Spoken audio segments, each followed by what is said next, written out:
তো বড় অকৃতজ্ঞ। সেদিন তোমার এত বড় উপকার করলাম, আর আজ তুমি একবার আমার সঙ্গে কথাও বললে না, না তাকেই চলে যাচ্ছ। যে চোখের ঘুম কেড়ে নেয় তার দিকে কি চোখ তুলে তাকানো যায়? আর যে চোখে জ্যোৎস্না আলো পড়ে সে চোখে কি জ্যোৎস্না ছাড়া আর কিছু দেখা যায়? হ্যাঁ জ্যোৎস্না, তুমি আমার মন কেড়ে নিয়েছ। আমি তোমাকে ভালোবাসি। ঠিক আছে, আমিও তাহলে চলে যাচ্ছি। জ্যোৎস্না, আবার কবে দেখা হবে?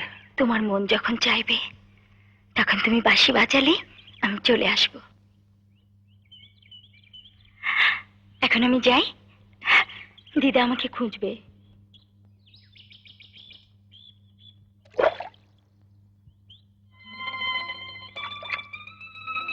তারা,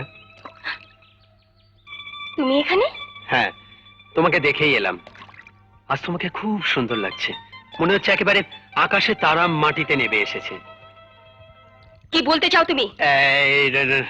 রাগ করো না তারা, আসলে না, তোমার সঙ্গে দুদণ্ড কথা বলার জন্য আমি অনেক সুযোগ খুঁজেছি কিন্তু পাইনি।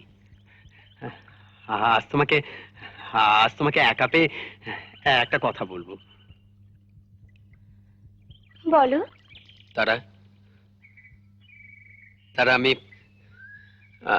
আমি তোমায় ভালোবাসি। আচ্ছা।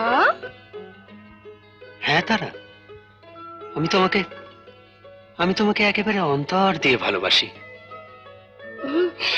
আমিও তোমাকে ভালোবাসি, শুধু অন্তর দিয়ে নয়, আমার এই কোমল হাতের পরশ দিয়ে। তারা, আর একবার আমার নাম উচ্চারণ করলে আমি তোমার জিভ টেনে ছিঁড়ে ফেলবো। সামান্য একটা সেনাপতির ছেলে হয়ে কোন সাহসে তুমি মন্ত্রীর মেয়ের সঙ্গে প্রেম করতে আসো?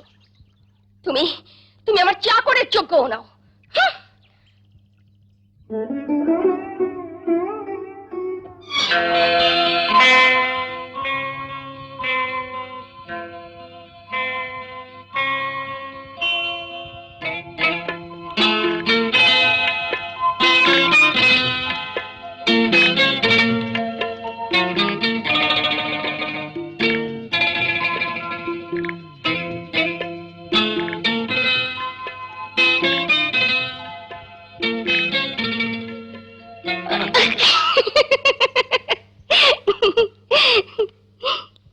কি হলো রাজকুমার, এই অবেলায় শুয়ে আছো যে? শরীর খারাপ নাকি? কি হলো, কথা বলছো না কেন? তারা, বিরক্ত করো না। কি বিরক্ত করি? ভালো কথা জিগাইলেই তো তোর দাদির মতন ফোঁস কইরা উঠোস। সারাটা দিন খাওয়া নাই দাওয়া নাই, বিছানায় পইরা আসস। রোগ শোক হয়েছে কিনা কইবি তো? আমার রোগ হয়েছে, সুখ হয়েছে। তুমি যাও তো। এইটা তো খুবই খারাপ লক্ষণ। বেদের মেয়ে জ্যোৎস্না আমায় কথা দিয়েছে, হাসি হাসি বলে জ্যোৎস্না ফাঁকি দিয়েছে।